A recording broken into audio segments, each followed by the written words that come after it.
Mazmur 91. Dalam lindungan Allah. Orang yang duduk dalam lindungan yang maha tinggi dan bermalam dalam naungan yang maha kuasa akan berkata kepada Tuhan, tempat perlindunganku dan kubu pertahananku, Allahku yang kupercayai.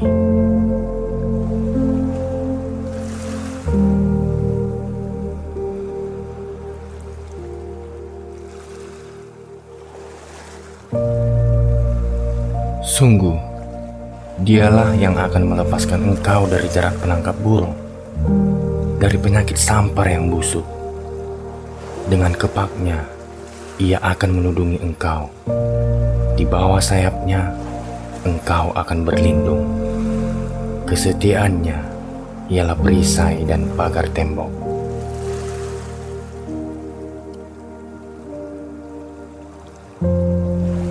Engkau tak usah takut terhadap kedahsyatan malam, terhadap panah yang terbang di waktu siang, terhadap penyakit sampar yang berjalan di dalam gelap, terhadap penyakit menular yang mengamuk di waktu petang.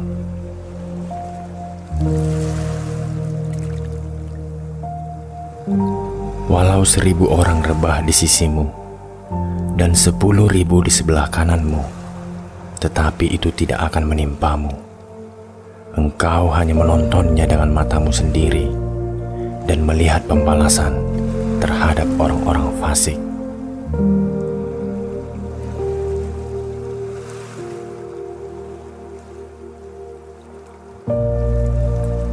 Sebab Tuhan ialah tempat perlindunganmu, yang maha tinggi telah kau buat tempat perteduhanmu. Malapetaka tidak akan menimpa kamu, dan tulah tidak akan mendekat kepada kemahmu.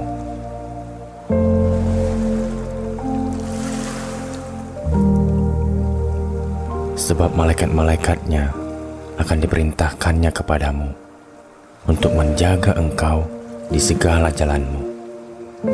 Mereka akan menatang engkau di atas tangannya, supaya kakimu jangan terantuk kepada batu. Singa dan ular tedung akan kau langkahi. Engkau akan menginjak anak singa dan ular naga.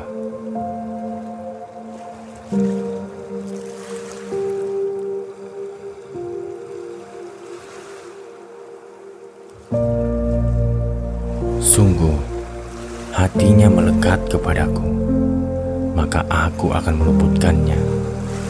Aku akan membentenginya, sebab ia mengenal namaku. Bila ia berseru kepadaku, aku akan menjawab. Aku akan menyertai dia dalam kesesakan. Aku akan meluputkannya dan memuliakannya. Dengan panjang umur akan kukenyangkan dia, dan akan kuperlihatkan kepadanya keselamatan daripadaku. Shalom. Saudaraku, firman Tuhan berkata hari ini, Dia ada di tengah-tengah kita. Dia siap menolong setiap kita. Saudara, kalau yang saat ini sedang sakit, kalau saudara membutuhkan pertolongan Tuhan, mengangkat segala beban kita, Tuhan ada di tengah-tengah kita hari ini. Dia sangat mengasihi kita. Dan saatnya kita bersorak bagi Dia. Untuk saudara yang percaya boleh angkat tangan. Kita angkat tangan bahwa Allah sanggup melakukan segala sesuatu untuk setiap kita. Haleluya, kita mau bersorak sore untuk Dia. Haleluya.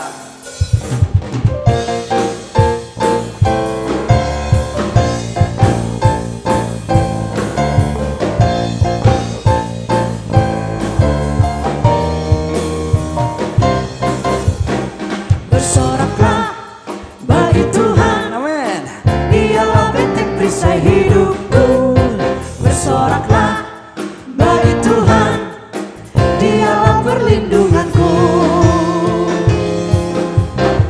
Bersoraklah bagi Tuhan, Amin. Dialah benteng perisai hidupku. Bersoraklah bagi Tuhan, Dialah perlindunganmu. Dia yang sembuhkan segala sakitku.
Saudaraku, Tuhan adalah penolong kita yang utama. Amin.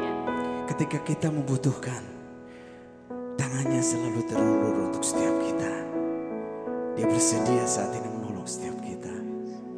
Haleluya. Terima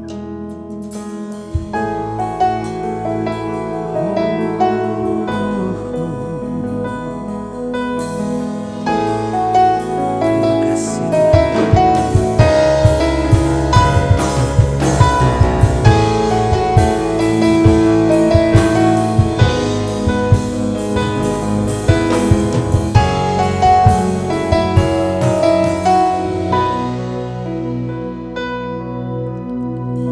Musim akan selalu berganti, kasih Tuhan tetap abadi, tak akan berubah sampai selamanya. Ku tetap percaya. Ku yakin Tuhan memberkati. Ku yakin Tuhan melindungi. Burung di udara Tuhan pelihara, karena kasih-Nya. Tuhan selalu menolongku, selalu menjagaku. Sehelai di rambutku tak akan terjatuh tanpa seizin-Mu. Tuhan selalu menolongku, selalu menjagaku. Dia mengenyangkanku dan peliharaku seumur hidupku. Kita katakan sama-sama.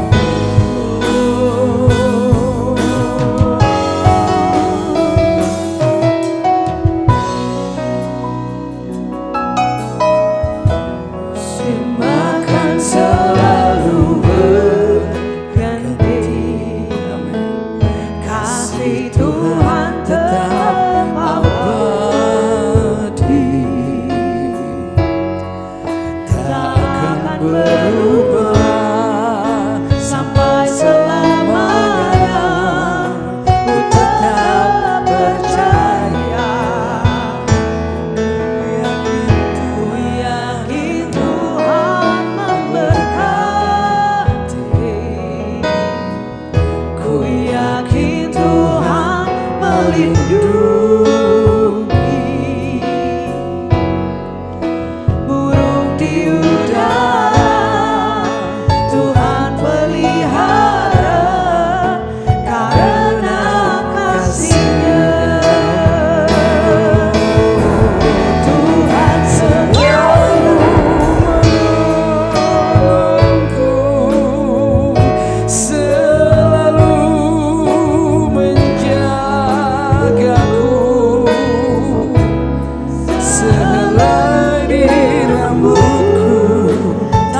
terus bawa kami Tuhan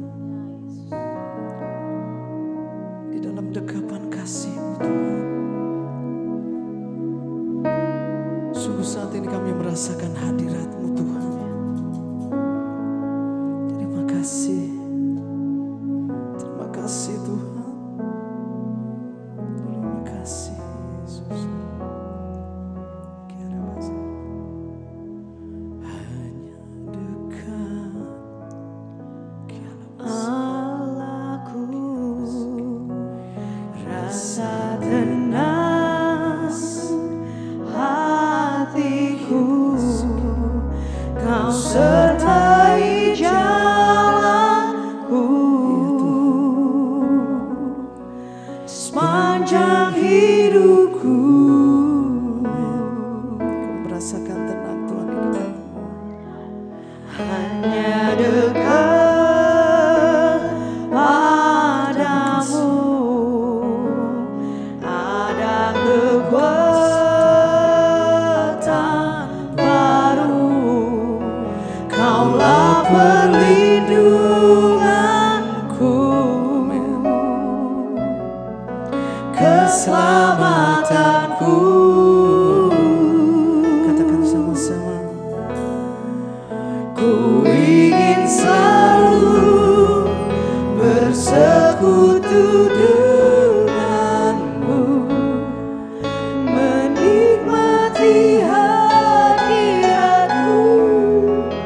Biarkan Roh-Mu tinggal dalam hidupku. Sungguh indah bersamamu selamanya. Terima kasih Tuhan.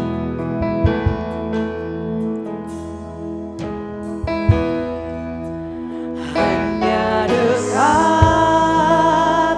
Allahku, Hanya dekat Engkau Tuhan kami rasa tenang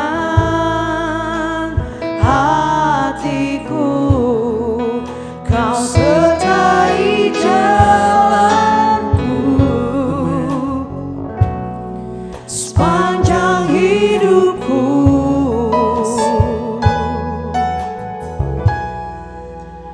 Hanya dekat padamu ada kekuatan baru. Kaulah perlindunganku, keselamatanku.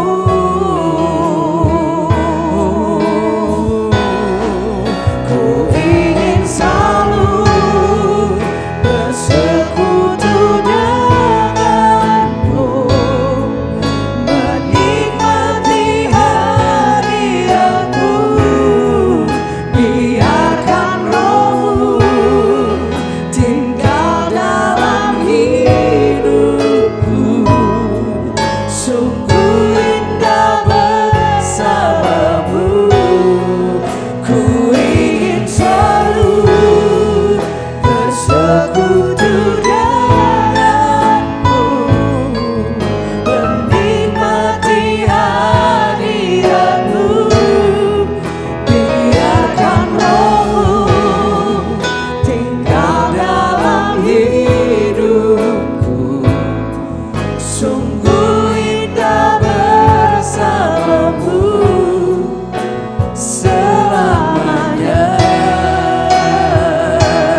Shalom semuanya. Pada waktu Tuhan Yesus ditanya oleh murid-muridnya tentang tanda kedatangannya kembali dan tanda kesudahan dunia ini, Tuhan Yesus menjawab dalam Lukas 21 ayat 11 bahwa salah satunya adalah penyakit sampar. Sampar dapat diartikan sebagai pandemi. Jadi COVID-19 ini adalah salah satu tanda dari kedatangan Tuhan Yesus kembali dan tanda kesudahan dunia ini. Selain itu, Tuhan Yesus menjawab dari Matius 24 ayat 14 yang berkata, dan Injil kerajaan ini akan diberitakan di seluruh dunia, menjadi kesaksian bagi semua bangsa. Sesudah itu barulah tiba kesudahannya. Tuhan Yesus pasti datang kembali. Karena itu dia memberikan amanat agung kepada kita, yaitu agar kita pergi dan menjadikan semua bangsa itu murid Tuhan Yesus. Hal ini juga berarti agar terjadi penuaian jiwa besar-besaran sebelum Tuhan Yesus datang kembali. Sekarang kita akan melihat bagaimana proses untuk menyelesaikan amanat agung atau proses penuaian jiwa yang terbesar dan yang terakhir sebelum Tuhan Yesus datang kembali. Untuk menyelesaikan amanat agung tidak bisa dengan kekuatan sendiri. Karena itu pesan terakhir Tuhan Yesus sebelum naik ke sorga kepada murid-muridnya, yang juga berarti kepada kita semua dalam Kisah Para Rasul 1 ayat 8, yaitu tetapi kamu akan menerima kuasa kalau Roh Kudus turun ke atas kamu, dan kamu akan menjadi saksiku di Yerusalem dan di seluruh Yudea dan Samaria dan sampai ke ujung bumi. Jadi untuk menyelesaikan amanat agung, kita harus menerima kuasa dari Roh Kudus yang turun ke atas kita. Setelah itu dengan disaksikan para muridnya, Tuhan Yesus naik ke sorga. Setelah Tuhan Yesus naik ke sorga, 120 murid Tuhan Yesus berkumpul di kamar loteng Yerusalem.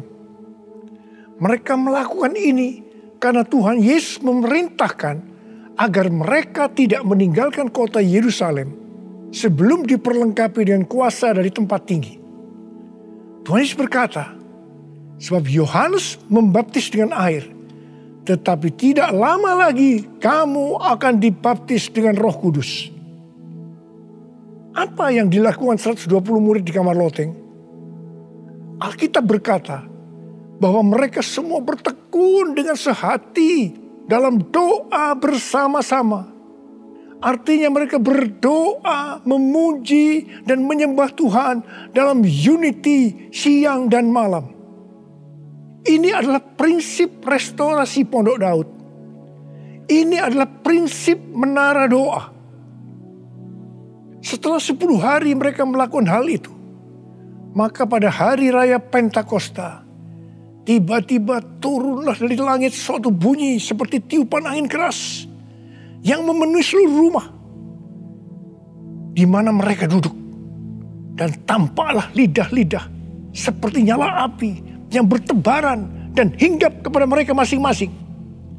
Maka penuhlah mereka dengan Roh Kudus. Lalu mereka mulai berkata-kata dalam bahasa-bahasa lain, seperti yang diberikan oleh Roh itu kepada mereka untuk mengatakannya. Itu adalah bahasa Roh. Jadi tanda awal orang yang dibaptis dengan Roh Kudus adalah mereka akan berbahasa Roh. Apa yang terjadi setelah murid-murid Tuhan Yesus dipenuhi dengan Roh Kudus? Hal yang pertama, Petrus berkhotbah sekitar 5 menit. Dan kira-kira 3.000 orang bertobat dan dibaptis. Petrus berkhotbah dengan kuasa Roh Kudus. Pada zaman itu populasi penduduk dunia sekitar 255 juta orang. Sekarang penduduk dunia sekitar 7,8 miliar. Jadi 3.000 orang yang bertobat dan dibaptis pada waktu itu setara dengan sekitar 91.000 orang pada saat ini.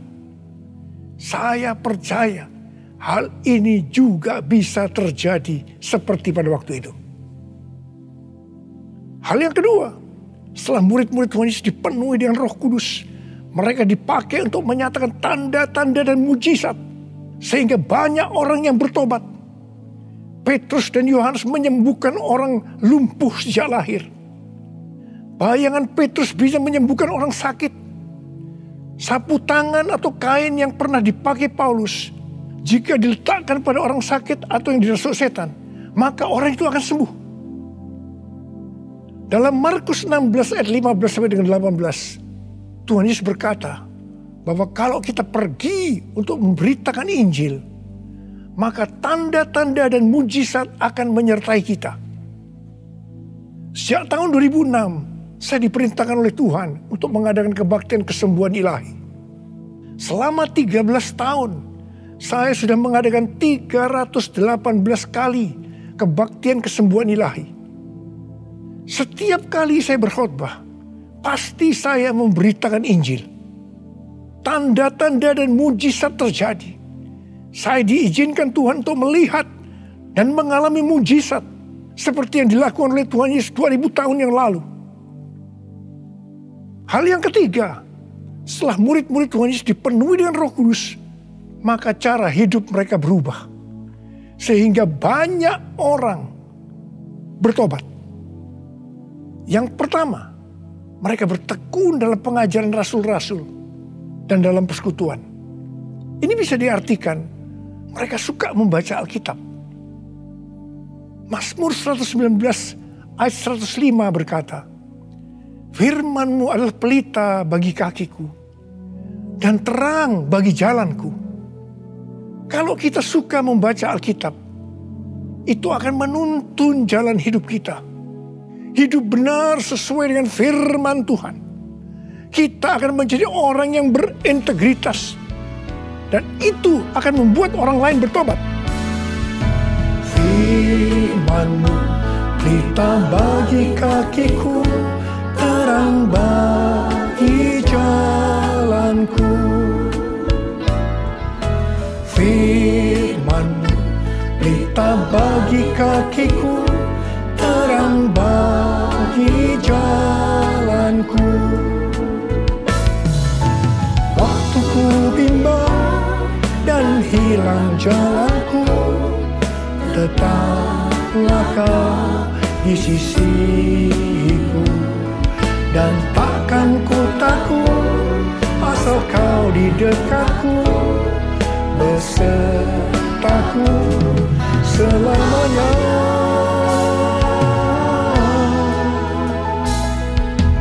Firman pelita bagi kakiku, terang bagi jalanku. Terang bagi jalanku, terang bagi jalanku.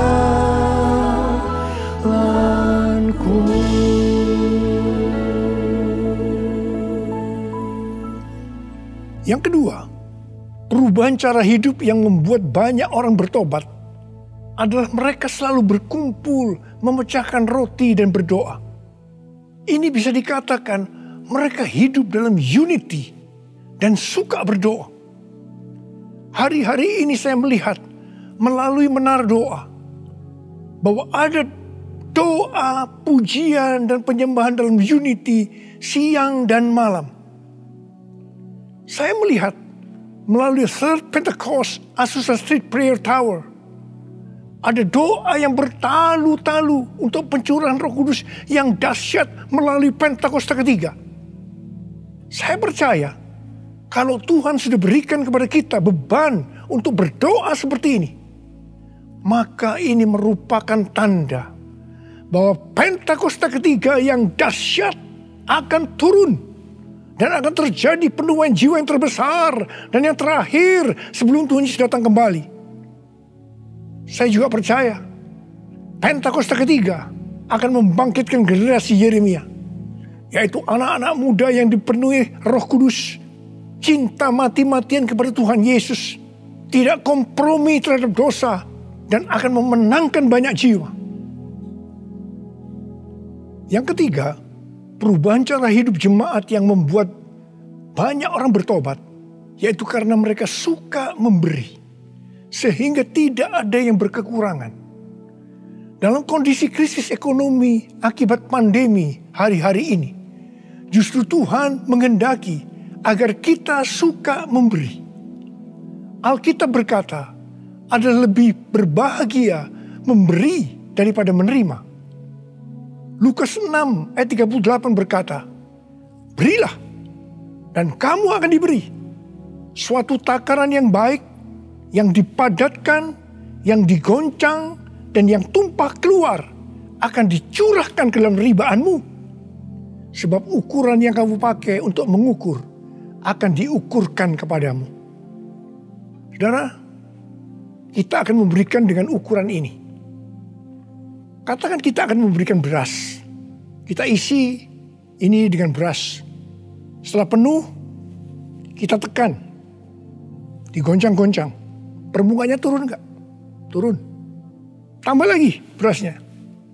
Tekan lagi. Digoncang-goncang. Masih turun, tambahi lagi beras. Goncang-goncang, ditekan. Kalau sudah tidak turun lagi, masih ditambah ini. Tambah sampai tumpah-tumpah keluar. Dan itulah yang akan dicurahkan ke dalam ribaanmu. Saudaraku yang kasih Tuhan, ini berarti kalau kita memberikan dengan ukuran ini, Tuhan akan memberikan kepada kita mungkin 100 kali lipat dari ini. Katakan amin. Haleluya. Aku percaya berkat-Mu atasku melimpah, kebajikan, kemurahan selalu mengikutiku. Ku puji, ku sembah Kau Tuhan. Ku puji, ku sembah Kau Tuhan. Ku puji, ku sembah Kau Yesus. Yang keempat, perubahan cara hidup jemaat yang membuat banyak orang bertobat, yaitu mereka selalu bergembira dengan tulus hati sambil memuji Allah. Hidup dengan tulus hati artinya hidup sebagai orang yang berintegritas. Jadi perubahan-perubahan yang terjadi dalam cara hidup jemaat yang membuat banyak orang bertobat adalah mereka suka membaca Alkitab. Mereka suka berdoa. Mereka hidup dalam unity. Mereka suka memberi. Mereka suka memuji Allah dan bergembira. Tulus hati atau hidup berintegritas. Dikatakan bahwa mereka disukai semua orang. Dan tiap-tiap hari jumlah orang yang diselamatkan bertambah. Haleluya.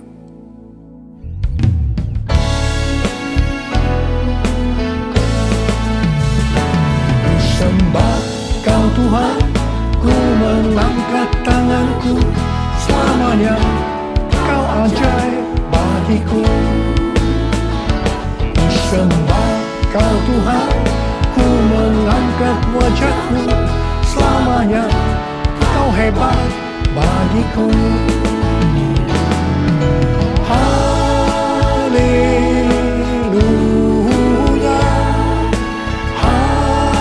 haleluya, haleluya, haleluya.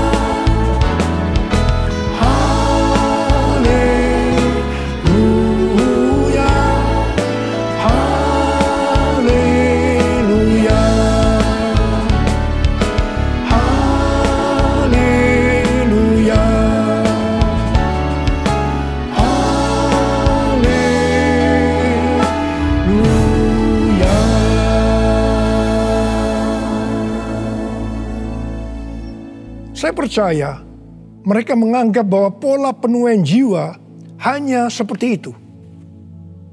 Mereka sebagai orang-orang percaya hidup dalam zona nyaman. Mereka biasa berkumpul dalam unity sambil membaca Alkitab, berdoa dan memuji Tuhan dengan sukacita. Tidak ada yang berkekurangan. Wow, siapa yang tidak mau menjadi orang percaya? Tetapi ternyata supaya penuaian jiwa bertambah besar, Tuhan izinkan proses berikutnya terjadi, yaitu aniaya menimpa jemaat di Yerusalem. Selain rasul-rasul, maka mereka harus lari meninggalkan Yerusalem. Mereka pergi ke Yudea dan Samaria sambil memberitakan Injil. Jadi kalau tadinya penuaian jiwa hanya terjadi di Yerusalem saja, sekarang menyebar ke seluruh Yudea dan Samaria. Dan pola penuaian jiwa yang seperti ini masih terjadi sampai hari ini. Saya teringat kesaksian yang pernah saya dengar dari Gus Dur. Beliau pernah berkata, orang Kristen itu jangan ditekan-tekan. Sebab kalau ditekan, mereka akan meledak. Justru kalau dibiarkan dalam zona nyaman, mereka tidak akan berkembang. Karena itu, Tuhan izinkan hari-hari ini penderitaan, aniaya itu terjadi di antara orang-orang percaya. Supaya terjadi penuaian jiwa yang lebih besar. Saya percaya melalui masa pandemi COVID-19 yang membuat kita tidak nyaman. Banyak mengalami tekanan-tekanan. Ada yang mengalami sakit, bahkan ada yang meninggal. Tetapi justru ini akan mempersiapkan penuaian jiwa yang terbesar dan terakhir dalam era Pentakosta ketiga ini. Sebelum Tuhan Yesus datang kembali. Melalui semuanya ini, mari kita katakan bersama-sama, Tuhan Yesus, Engkau baik. Engkau sungguh baik dan sangat baik. Taruh tangan di dada kita kepada saya. Kepada saya. All my life you have been faithful. All my life you have been so good. With every breath that I am able, I will sing of the goodness of God. All my life you have been faithful. All my life you have been so good. With every breath that I am able, I will sing of the goodness of God. I will sing of the goodness of God. I will sing of the goodness of God.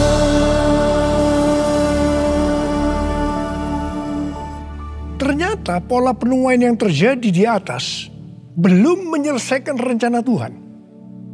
Karena selain penuaian jiwa harus terjadi di Yerusalem, di seluruh Yudea dan Samaria, tetapi juga harus sampai ke ujung bumi. Tuhan mempunyai cara untuk membuat penuaian jiwa itu sampai ke ujung bumi, yaitu dengan terjadinya perubahan paradigma dalam pelayanan. Selama ini pengertian tentang keselamatan hanya untuk orang-orang Yahudi saja. Tetapi melalui peristiwa Kornelius, di mana Petrus diutus oleh Tuhan untuk mendatangi Kornelius yang bukan orang Yahudi, untuk memberitakan jalan keselamatan. Akhirnya mereka mengerti bahwa ternyata keselamatan bukan hanya untuk orang Yahudi saja, tetapi untuk semua bangsa. Dan ini mengakibatkan terjadinya penuaian jiwa besar-besaran. Haleluya. Jadi, mereka tidak hanya mengabarkan Injil di Yerusalem, Yudea, dan Samaria saja. Tapi sekarang mereka termasuk kita juga pergi ke seluruh dunia. Proses perubahan paradigma dalam pelayanan itu tidak mudah. Petrus harus diyakinkan oleh Tuhan. Kalau Tuhan berkata halal, jangan kamu berkata haram. Orang-orang yang bukan Yahudi adalah haram di mata orang Yahudi. Proses itu masih terus berlanjut untuk memberikan pengertian kepada orang-orang Yahudi, golongan bersunat dan juga orang-orang Farisi yang sudah bertobat. di mana mereka berpendapat bahwa orang yang bukan Yahudi yang percaya kepada Tuhan Yesus harus disunat dan diwajibkan mengikuti hukum-hukum Musa. Tetapi melalui sidang di Yerusalem, akhirnya mereka mengerti dan bisa menerima bahwa keselamatan bukan hanya untuk orang-orang Yahudi saja, tapi untuk semua bangsa.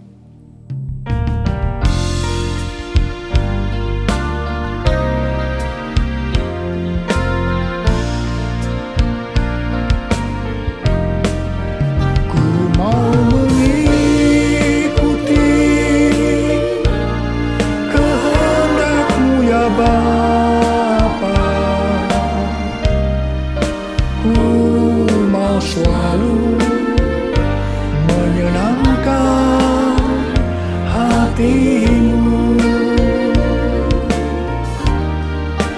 Ku mau selalu menyenangkan hatimu.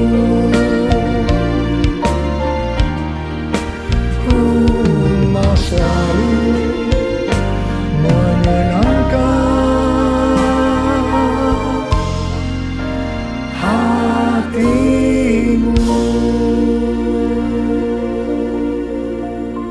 pada waktu awal pelayanan saya pernah mengalami apa yang disebut dengan perubahan paradigma dalam pelayanan. Jadi pengertian orang-orang Kristen pada waktu itu adalah kalau beribadah hari Minggu harus di gedung gereja. Ibadah di tempat-tempat selain gedung gereja dianggap haram. Pengalaman gereja kita di Bandung bisa saya katakan sebagai pengalaman yang unik. Pernah dalam kurun waktu 1 tahun, setiap minggu kita harus pindah tempat ibadah. Dan setelah berjalan 1 tahun, kita tidak mendapat tempat kebaktian lagi. Kecuali satu, yaitu sebuah nightclub yang bernama Paramount. Ini pasti tempat haram. Tapi justru Tuhan hanya sediakan tempat ini. Dan Tuhan hanya berkata kepada saya, apa yang aku katakan halal, jangan kamu berkata haram. Di tengah kecaman yang cukup banyak, kita berbakti di tempat itu justru sampai 3 tahun. Dan melalui tempat yang haram tadi, kita menuai jiwa-jiwa yang dianggap haram juga. Mereka yang tadinya mau ke nightclub, istilah mereka kesasar ke gereja dan bertobat. Tidak sedikit dari mereka yang sekarang ini menjadi pelayan Tuhan. Wow! Melalui peristiwa ini, kita diberikan pengertian bahwa bagi Tuhan tidak masalah tempat yang akan kita pakai untuk beribadah. Meskipun itu bukan gedung gereja. Dan mungkin di tempat yang haram. Kalau kita tidak peka terhadap kehendak Tuhan, tempat kebaktian untuk jiwa-jiwa yang bertobat pada waktu itu tidak akan mencukupi kalau hanya di gedung gereja saja. Karena waktu itu sedang terjadi penuaian jiwa yang besar di Indonesia. Selain itu, orang-orang yang mau ke gereja untuk pertama kali, karena bukan di gedung gereja, menjadi lebih mudah. Jadi itu cara Tuhan untuk terjadinya penuaian jiwa besar-besaran. Hari-hari ini, untuk memasuki penuaian jiwa yang terbesar dan terakhir, Tuhan mencurahkan Roh Kudus-Nya yang kita sebutkan dengan Pentakosta ketiga. Saya percaya Pentakosta ketiga bisa disebutkan sebagai perubahan paradigma dalam pelayanan. Terus terang, sampai dengan hari ini, banyak orang-orang yang belum mengerti tentang Pentakosta ketiga ini. Memang tidak mudah untuk mengerti tentang perubahan paradigma dalam pelayanan. Tetapi saya percaya bahwa pada akhirnya kita semua akan melihat bahwa dengan adanya Pentakosta ketiga ini akan terjadi penuaian jiwa yang terbesar dan yang terakhir sebelum Tuhan Yesus datang kembali. Hosana, Hosana di tempat yang tinggi. Hosana.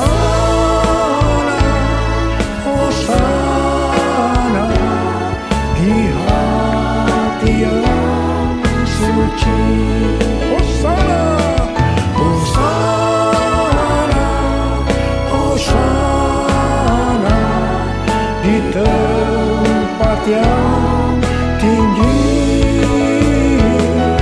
Hosana, Hosana di hati yang suci. Angkat tangan saudara. Saya berdoa buat saudara. Uliyalah basyarakat nama takara walawan. Rala bara bara bara bara bara bara bara bara bara bara bara. Rala bara bara bara bara bara bara. Uliyalah bara bara bara. Oh Tuhan, hamba berdoa buat umat-Mu ya Tuhan. Hamba berdoa biarlah mereka boleh mengerti tentang perubahan paradigma hari-hari ini Tuhan melalui Pentakosta ketiga. Bapa, pakai kami semua ya Tuhan, menjadi alat-Mu Tuhan, menjadi alat-Mu untuk menyelesaikan amanat agung Tuhan Yesus. Untuk menyelesaikan amanat agung Tuhan Yesus. Untuk menyelesaikan amanat agung Tuhan Yesus. Tuhan, curahkan pengurapan-Mu saat ini kepada kami. Terima pengurapan Tuhan. Terima. Terima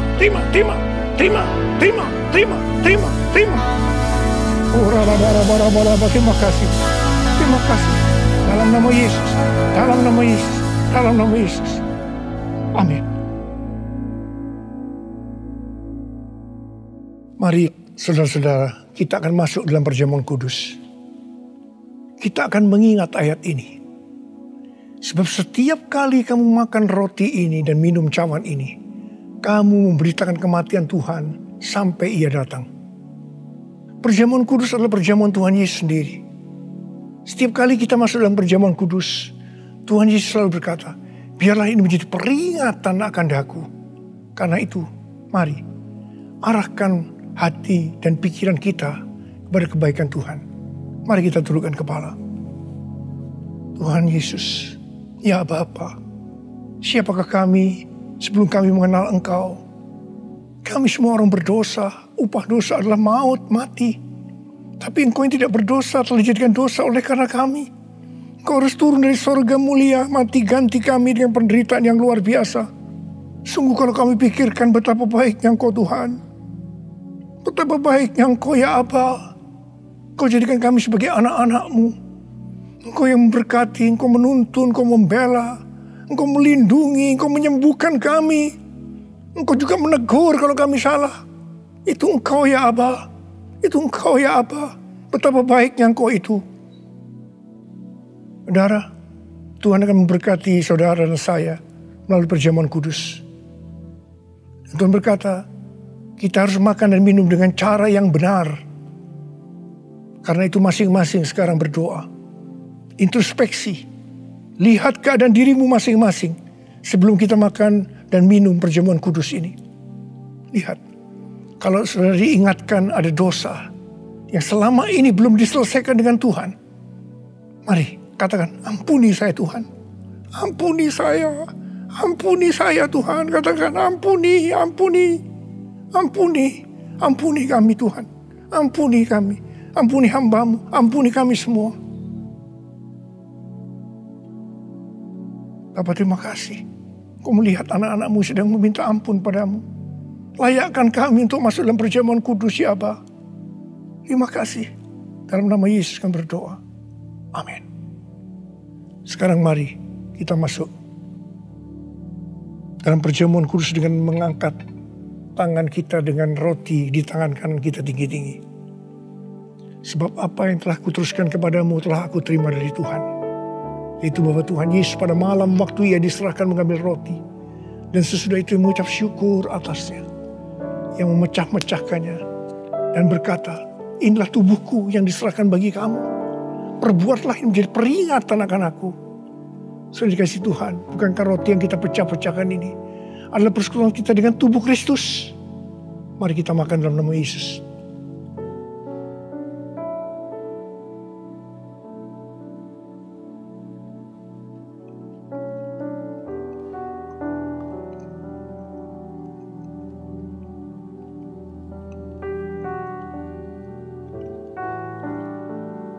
Mari angkat cawan di tangan kanan kita tinggi-tinggi. Demikian juga ia mengambil cawan sesudah makan lalu berkata, cawan ini adalah perjanjian baru yang dimeteraikan oleh darahku. Perbuatlah ini Setiap kali kamu meminumnya menjadi peringatan akan aku. Sudah dikasih Tuhan. Bukankah pengucapan syukur. Yang atasnya kita ucapkan syukur adalah persekutuan kita dengan darah Yesus. Mari kita minum dalam nama Yesus.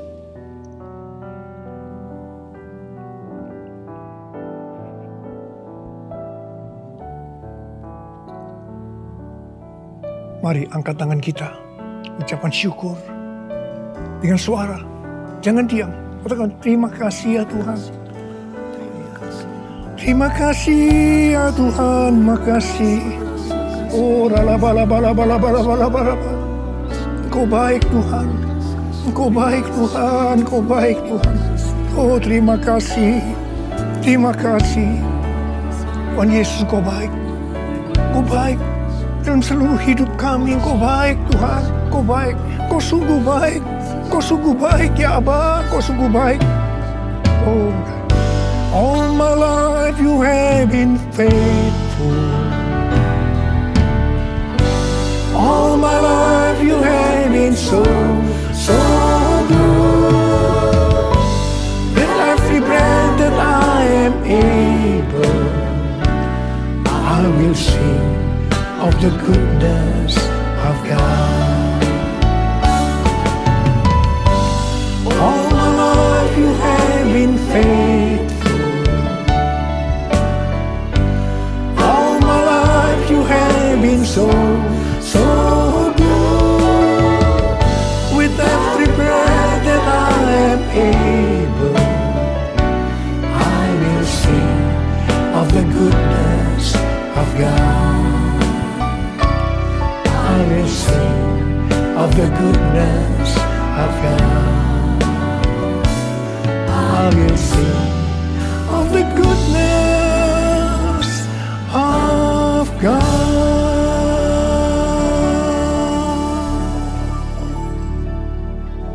Terima kasih Abah.